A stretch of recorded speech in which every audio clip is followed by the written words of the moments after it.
معزز سامعین کرام، السلام علیکم ورحمۃ اللہ وبرکاتہ۔ فرعون کے بارے میں کون نہیں جانتا؟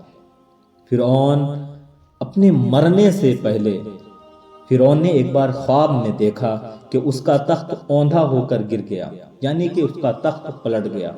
فرعون نے کاہنوں سے اس کی تعبیر پوچھی تو انہوں نے بتایا کہ ایک ایسا بچہ پیدا ہوگا جو تیری حکومت کے زوال کا باعث ہوگا، یعنی کہ تمہارا سب کچھ تہس نہس کر دے گا، تمہاری حکومت کو تباہ و برباد کر دے گا۔ ان کاہنوں نے جو خواب کی تعبیر دیکھا کرتے تھے، انہوں نے بتایا کہ ایک بچہ پیدا ہوگا جو تمہاری حکومت کو تباہ و برباد کر دے گا۔ فرعون کو اس بات کی فکر ہوئی اور اس نے بچوں کو مروانا شروع کر دیا۔ جو بچہ کسی کے ہاں پیدا ہوتا وہ اسے مروا دیتا۔ حضرت موسیٰ علیہ السلام جب پیدا ہوئے تو اللہ نے موسیٰ علیہ السلام کی ماں کے دل میں یہ بات ڈالی کہ اسے دودھ پلاؤ، اور جب کوئی خطرہ دیکھو تو اسے دریا میں ڈال دو۔ چنانچہ ایسا ہی ہوا۔ چند روز کے بعد حضرت موسیٰ علیہ السلام کی ماں نے حضرت کو دودھ پلایا۔ اس عرصہ میں حضرت موسیٰ علیہ السلام نہ روتے تھے، نہ ان کی گود میں حرکت کرتے تھے، اور نہ آپ کی بہن کے سوا کسی کو آپ کی ولادت کا علم تھا۔ کسی کو معلوم نہیں تھا کہ حضرت موسیٰ علیہ السلام پیدا ہو چکے ہیں۔ پھر جب 3 ماہ کا عرصہ گزر گیا تو موسیٰ علیہ السلام کی ماں کو کچھ خطرہ محسوس ہوا، تو خدا نے دل میں یہ بات ڈال دی کہ اب تو موسیٰ کو ایک صندوق میں، ایک باکس میں بند کر کے دریا میں ڈال دے، اور کوئی فکر نہ کر، ہم اسے پھر تمہاری گود میں لے آئیں گے۔ چنانچہ ایسا ہی ہوا۔ موسیٰ نے ایک صندوق تیار کیا، ایک باکس تیار کیا، اور اس میں روئی بچھائی، اور حضرت موسیٰ علیہ السلام کو اس میں رکھ کر صندوق بند کر دیا، اور یہ صندوق دریائے نیل میں ڈال دیا۔ اس دریا سے ایک بڑی نہر نکل کر فرعون کے محل میں گزرتی تھی۔ فرعون اپنی بیوی کے ساتھ، اس کی بیوی کا نام آسیہ تھا، اس کے ساتھ نہر کے کنارے بیٹھا تھا۔ جب ایک صندوق نہر میں آتے دیکھا تو اس نے کنیزوں اور غلاموں کو صندوق نکالنے کا حکم دیا۔ وہ صندوق نکال کر سامنے لایا گیا، اس باکس کو نکال کر دریا سے سامنے لایا گیا۔ فرعون اپنی بیوی آسیہ کے ساتھ نہر کے کنارے بیٹھا تھا، اور جب اس کی نظر ایک صندوق پر پڑی کہ وہ نہر میں آ رہا ہے اور ہماری طرف ہی بڑھ رہا ہے، تو اس نے کنیزوں اور غلاموں کو صندوق نکالنے کا حکم دیا۔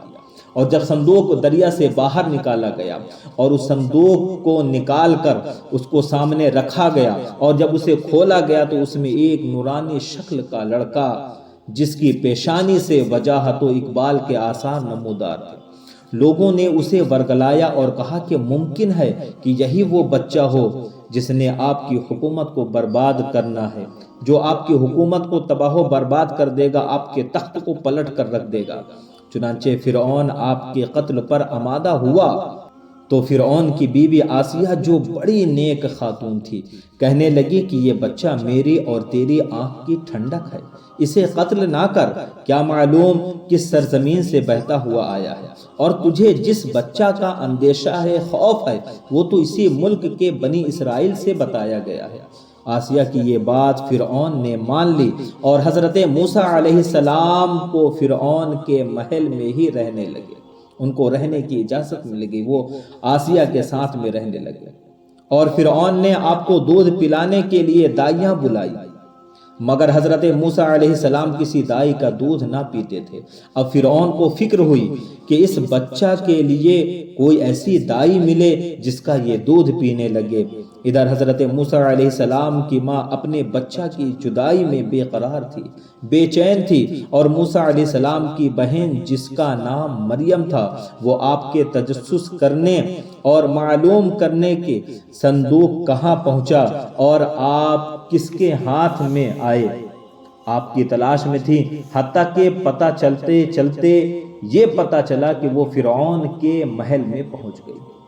اور جب معلوم ہوا کہ میرا بھائی اسی محل میں ہے اور کسی دائی کا دودھ نہیں پی رہا ہے، تو فرعون سے کہنے لگی، کیا میں ایک ایسی دائی کی خبر نہ دوں کہ جس کا دودھ یہ بچہ ضرور پیے گا؟ فرعون نے کہا ہاں ضرور، ایسی دائی کو لاؤ۔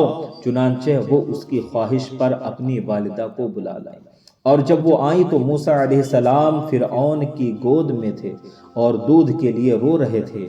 فرعون آپ کو بہلا رہا تھا۔ جب آپ کی والدہ آئیں اور آپ نے ان کی خوشبو پائی تو آپ چپ ہو گئے اور اپنی والدہ کا دودھ پینے لگے۔ فرعون نے پوچھا تو اس بچہ کی کون ہے؟ آخر یہ تمہاری گود میں آ کر خاموش کیوں ہو گیا اور تمہارے دودھ کو پینے کیوں لگا جو اس نے کسی دائی کا دودھ نہیں پیا اور تیرا جھٹ پی لیا؟ انہوں نے کہا کہ میں ایک پاک صاف عورت ہوں، میرا دودھ خوشگوار ہے، جسم خوشبودار ہے، اس لیے جن بچوں کے مزاج میں نفاست ہوتی ہے وہ اور عورتوں کا دودھ نہیں پیتے، میرا دودھ پی لیتے ہیں۔ فرعون نے بچہ انہیں دیا اور دودھ پلانے پر انہیں مقرر کر کے فرزند کو اپنے گھر لے جانے کی اجازت بھی دے دی۔ چنانچہ آپ موسیٰ علیہ السلام کو گھر لے آئیں اور اللہ تعالیٰ کا یہ وعدہ پورا ہو گیا کہ ہم اسے پھر تمہاری گود میں لائیں گے۔ اسی طرح حضرت موسیٰ علیہ السلام کی پرورش خود فرعون ہی کے ذریعہ ہونے لگی۔ آپ دودھ پینے کے زمانہ تک اپنی والدہ کے پاس رہے۔